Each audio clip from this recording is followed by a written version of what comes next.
Efésios, capítulo 5, versículo 18.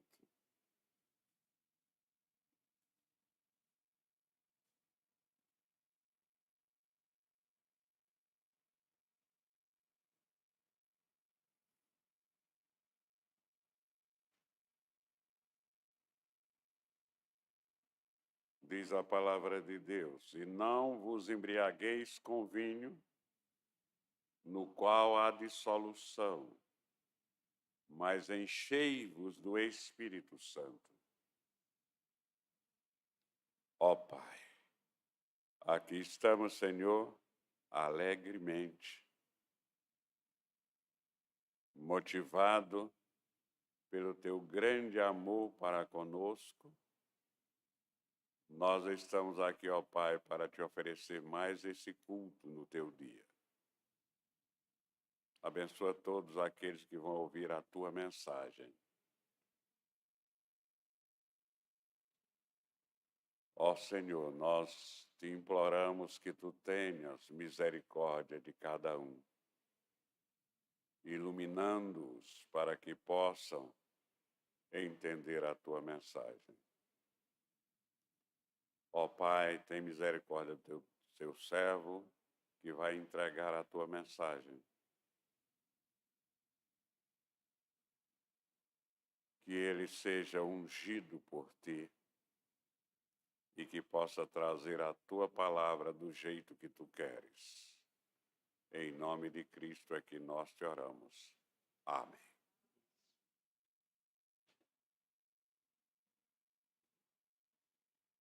O nosso alvo, meus irmãos, nesta série de mensagens, tem sido motivar os irmãos e as irmãs a buscarem em Deus, humildemente,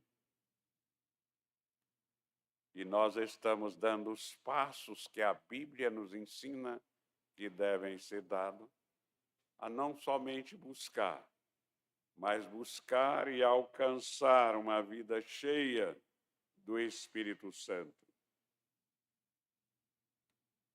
E para que alcancemos isso, nós já vimos alguns passos, como total esvaziamento, total quebrantamento, total submissão e total entrega. Hoje à noite nós vamos refletir com os irmãos sobre mais dois passos. O primeiro, total perseverança.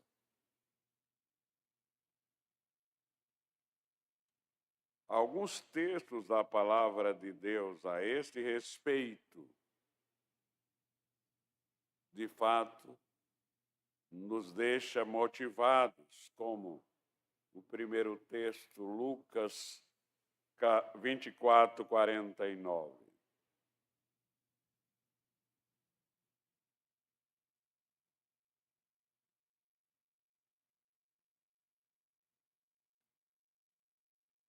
Eis que envio sobre vós a promessa de meu Pai.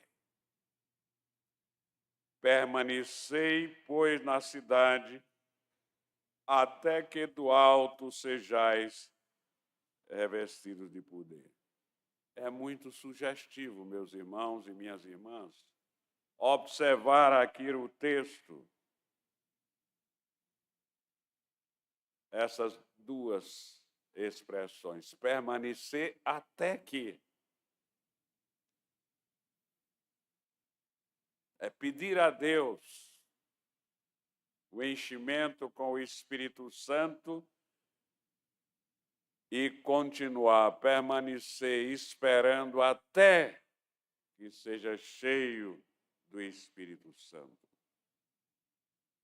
O problema é que nem todos têm a perseverança. O problema é que nem sempre temos tido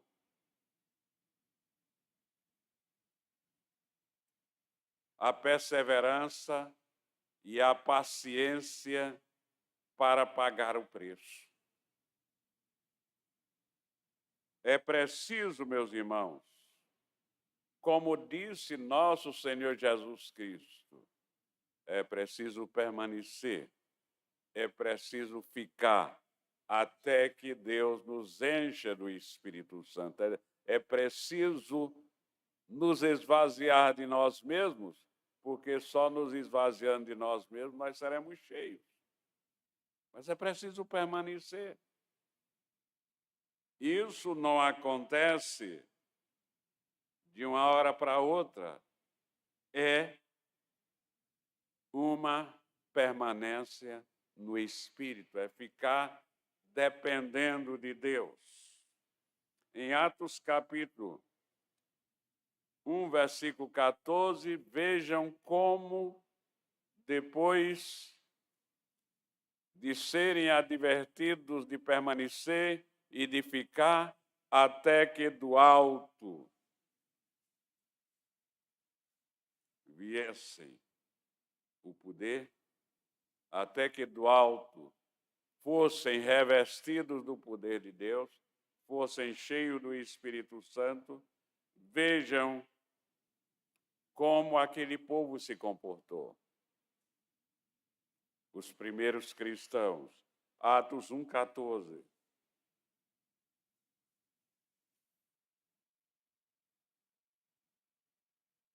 Todos estes perseveravam unânimes em oração com as mulheres, com Maria, mãe de Jesus, e com os irmãos deles. Todos perseveravam unânimes em oração. Foram obedientes ao mandado de nosso Senhor Jesus Cristo. Permaneceram ali, porque a recomendação era, em Atos 1, 4, e comendo com eles, determinou-lhes que não se ausentassem de Jerusalém, mas que esperassem a promessa do Pai, a qual disse ele: de mim ouvistes. Atos 2:1.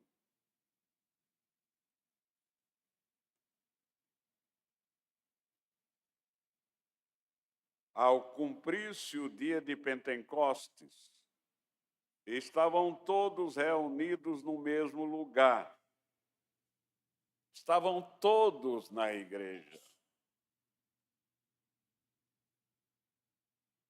O grupo perseverou ali no cenáculo e esperaram por cerca de 10 dias. Ficaram ali por cerca de 10 dias. É assim o comportamento quando se trata de filhos de Deus, de cristãos buscando uma vida cheia do Espírito Santo. Perseveramos nessa busca. Não ficamos, meus irmãos, no dia que a gente vem para a igreja, a gente busca, depois volta e não busca, e volta de novo, nunca. De acordo com a palavra de nosso Senhor Jesus Cristo, nós vamos ser cheios do Espírito. Nós precisamos permanecer buscando. Muitos querem ser cheios do Espírito Santo, mas poucos se dispõem a pagar o preço da perseverança. Nós temos um exemplo para nós. Como é que se persevera quando se quer alguma coisa?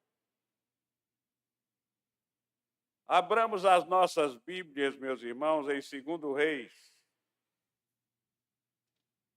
no capítulo 2, os versículos de 1 a 14. Vamos observar aqui o comportamento do profeta Eliseu. Perseverança é isso.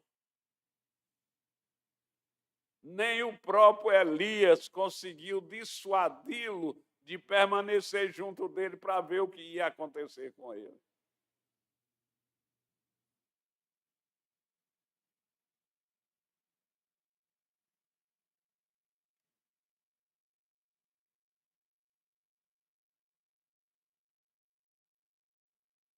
Segundo Reis, capítulo 2, versículos 1 a 14.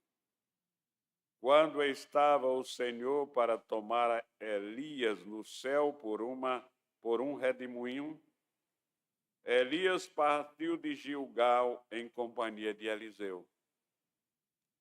Disse Elias a Eliseu: fica-te aqui, porque o Senhor me enviou a Betel. Respondeu Eliseu: tão certo como vive o Senhor, e vive a tua alma, não te deixarei. E assim desceram a Betel.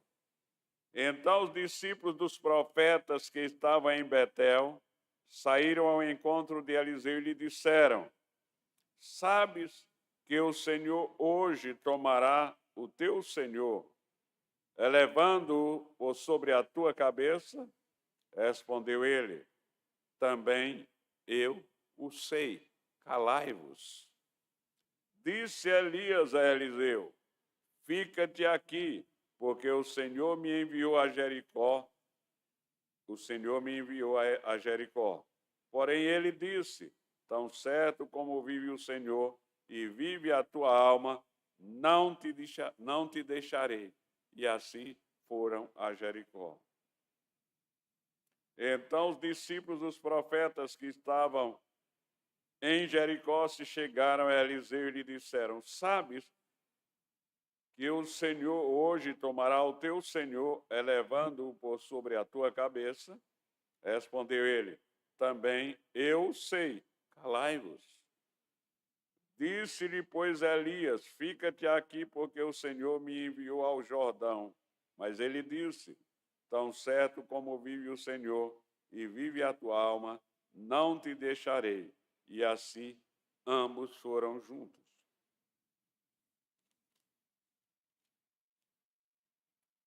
Foram 50 homens dos discípulos dos profetas e pararam a certa distância deles.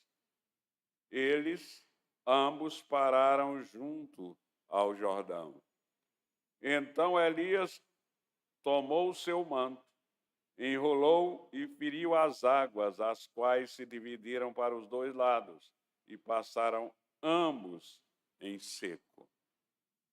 Havendo eles passado, Elias disse a Eliseu: pede-me o que queres que eu te faça, antes que seja tomado de ti. Disse Eliseu: peço-te que me toque por herança a porção dobrada do teu espírito. Tornou-lhe Elias: dura coisa pediste. Todavia, se me vires quando for tomado de ti, assim te fará. Porém, se não me vires, não se fará. Indo eles andando e falando, eis que um carro de fogo, com cavalos de fogo, os separou um do outro. E Elias subiu ao céu num redemoinho. O que vendo Eliseu clamou: meu pai, carros de Israel e seus cavaleiros. E nunca mais o viu. E tomando as suas vestes, rasgou-as em duas partes. Então levantou o manto que Elias lhe deixara cair e, voltando-se, pôs-se à borda do Jordão. Tomou o manto que Elias lhe deixara cair, feriu as águas e disse: onde está o Senhor, Deus de Elias? Quando feriu ele as águas, elas se dividiram para um e outro lado, e Eliseu passou. Vocês viram que a condição para que Eliseu fosse atendido no seu pedido era ver Elias ser tomado por Deus. E por 3 vezes, Elias disse a ele, fica aqui. E ele não ficou. Ele permaneceu ao lado de Elias, porque ele queria porção dobrada do Espírito.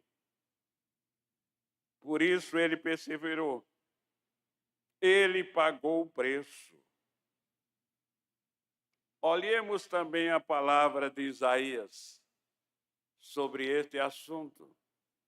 35, versículo 3.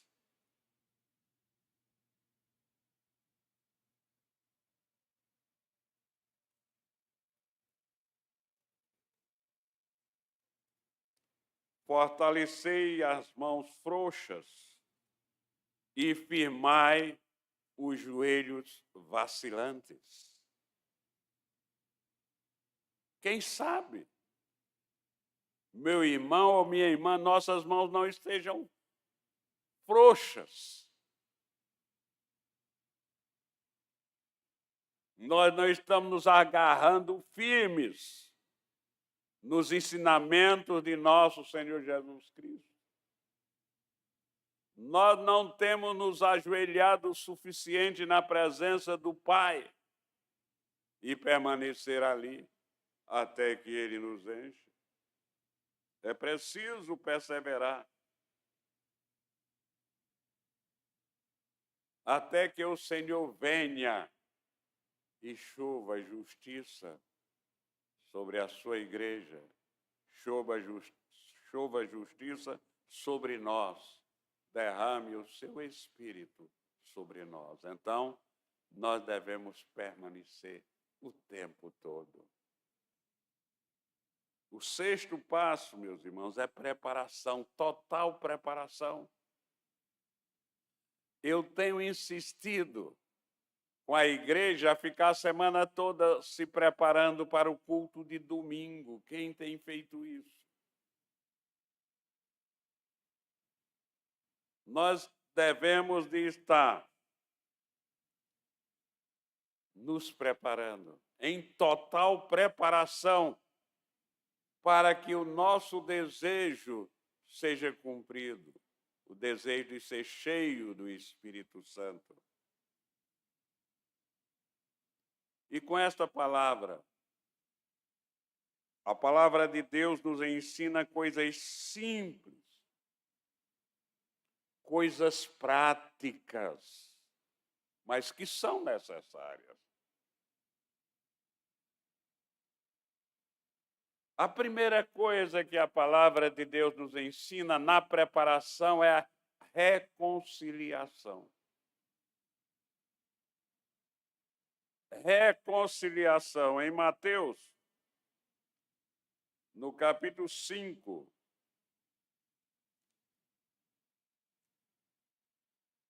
versículos 23 a 25.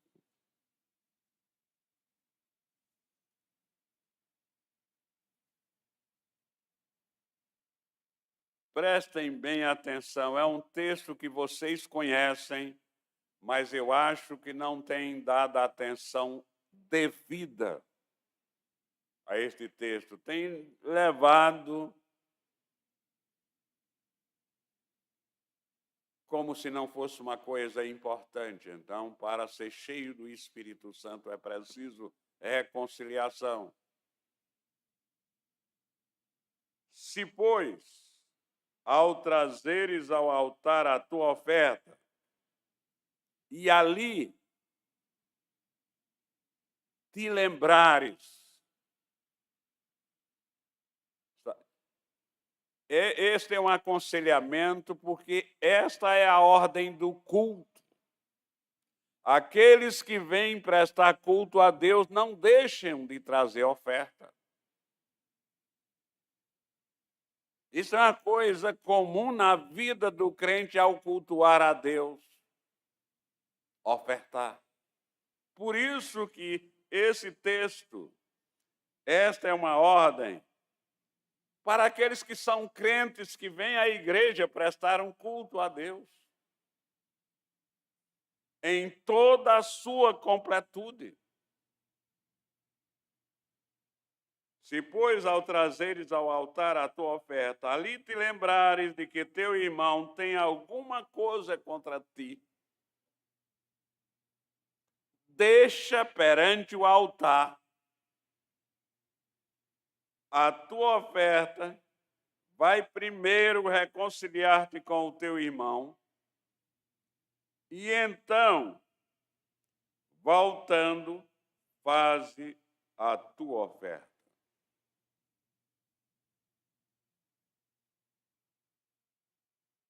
É impossível ter comunhão com Deus quando nós não temos comunhão com os irmãos.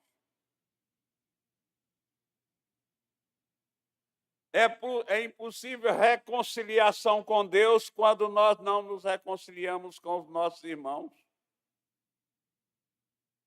Aqueles que reconciliam-se com Deus recebem uma chuva de amor e de justiça no seu coração. E reconcilia-se então com o irmão. Entre em acordo sem demora com o teu adversário, enquanto estás com ele a caminho, para que o adversário não entregue ao juiz, o juiz ao oficial de justiça, e seja recolhido à prisão. Isso é muito importante. Essas advertências são fundamentais para uma vida cristã.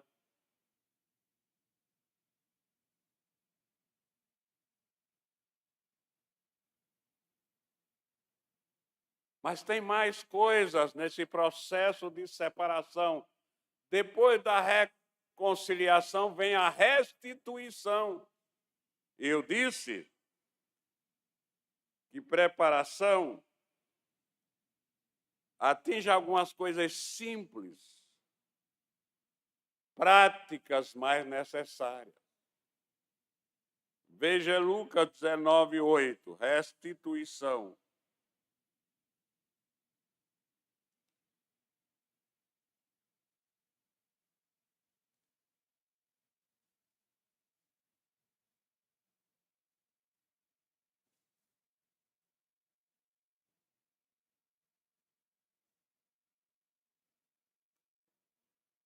Zaqueu se levantou e disse ao Senhor: Senhor, resolvo dar aos pobres a metade dos meus bens.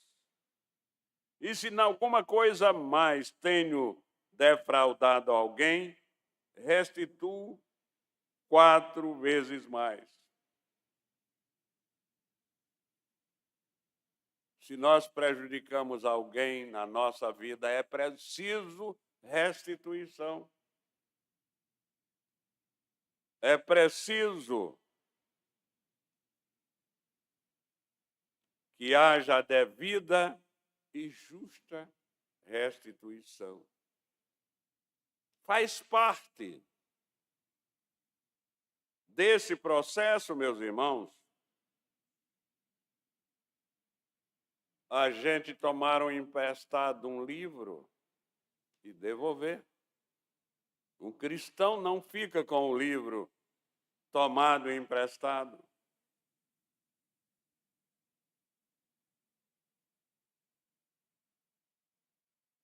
A dona de casa precisa de alguma coisa, precisa de um prato para uma refeição e não tem os pratos necessários. Então, o cristão, imediatamente após o uso, devolve o prato.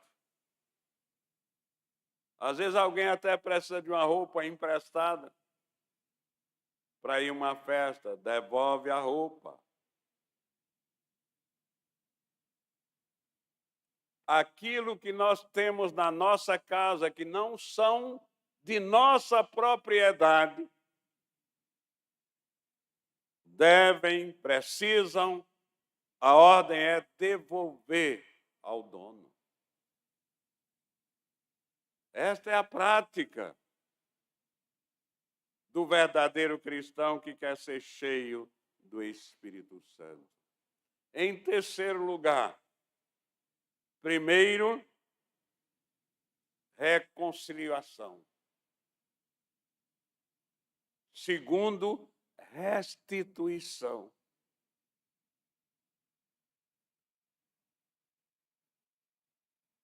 Terceiro, confissão. Em Tiago,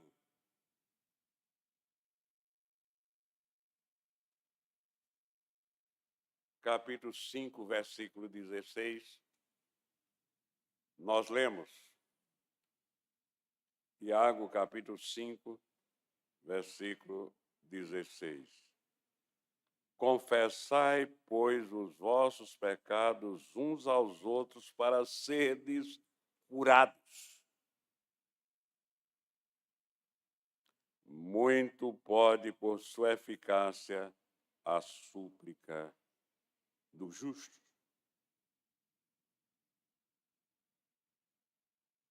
Às vezes, prestem bem atenção a isso, nós ofendemos um irmão ou uma irmã com atitudes, com palavras, às vezes em negociação, é preciso, na preparação para estar sendo cheio do Espírito Santo, receber chuvas de bênçãos sobre as nossas vidas, é preciso procurar todos aqueles a quem nós ofendemos com humildade.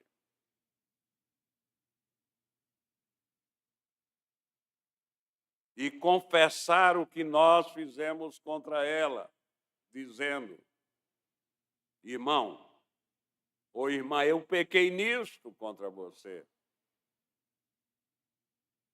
Peço-lhe em nome de nosso Senhor Jesus Cristo perdão. Isso é preparação para receber essa chuva de bênção. A preparação é como essa preparação é como se nós estivéssemos preparando uma terra para plantar. Quantas vezes na minha vida, na minha adolescência, eu preparei a terra para ser plantada, o arroz.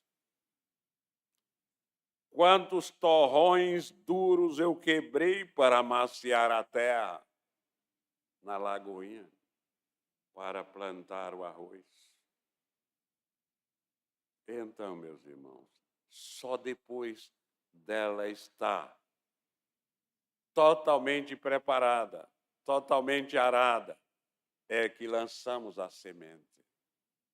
Nós precisamos nos preparar para que o Espírito Santo nos encha com o seu poder. Nós devemos estar preparados para que o nosso coração se torne um terreno em condições da boa semente ser lançada. Veja o testemunho de Davi, no Salmo 108, versículo 1.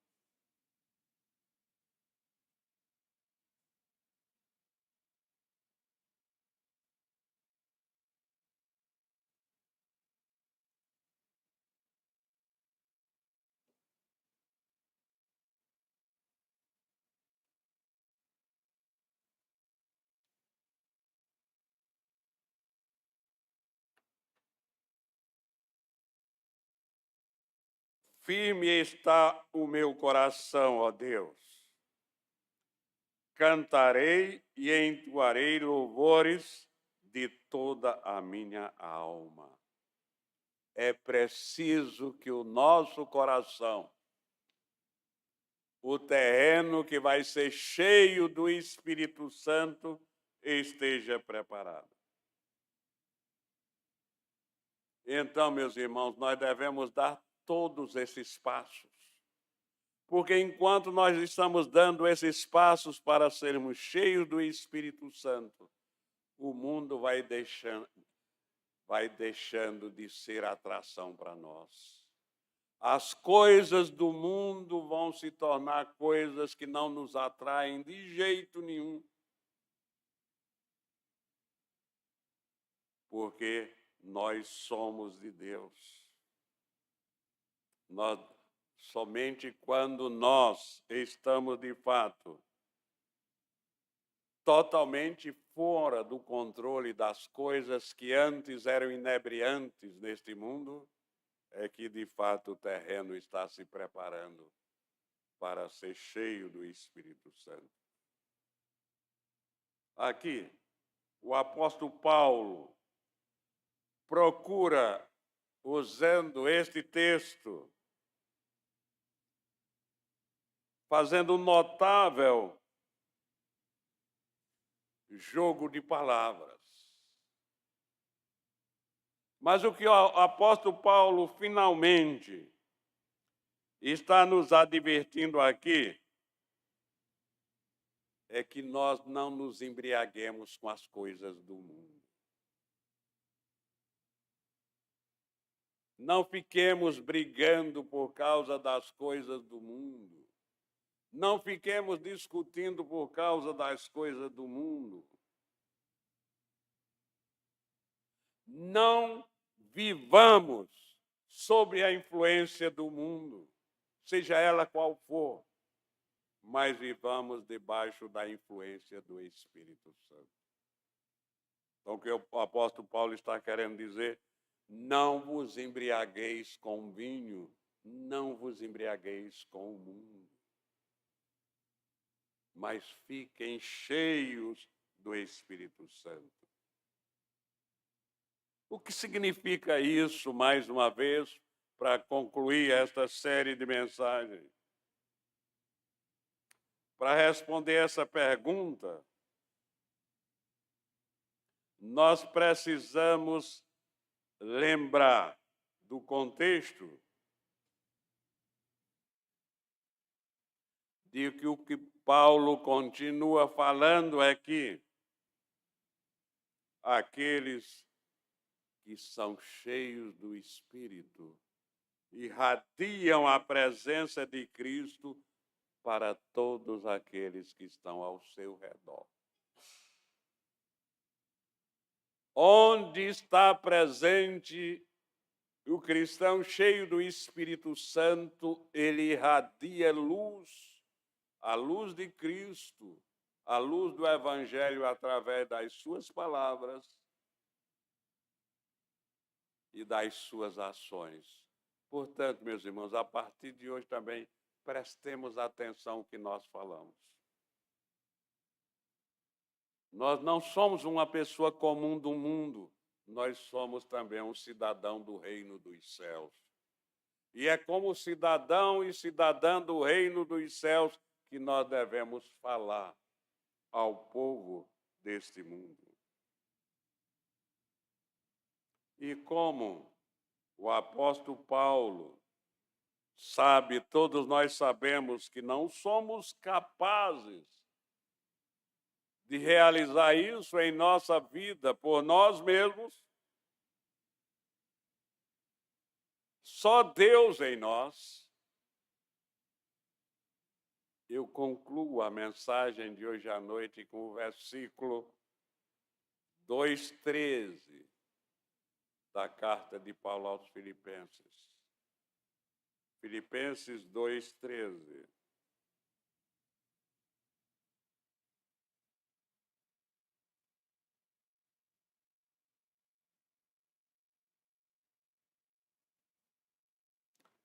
Guardem bem, porque Deus é quem efetua em nós, em vós, tanto querer como o realizar segundo a sua boa vontade. Deixemos Deus efetuar em nós, dominar o nosso querer, e que nós façamos as coisas sempre de acordo com a sua vontade. Que o Senhor nos ajude e que nós perseveremos nessa busca e nos preparemos para que chova bênçãos no nosso coração. Em Cristo Jesus, hoje e sempre. Amém. Nos preparando para o momento da ceia do Senhor, vamos cantar o hino 272.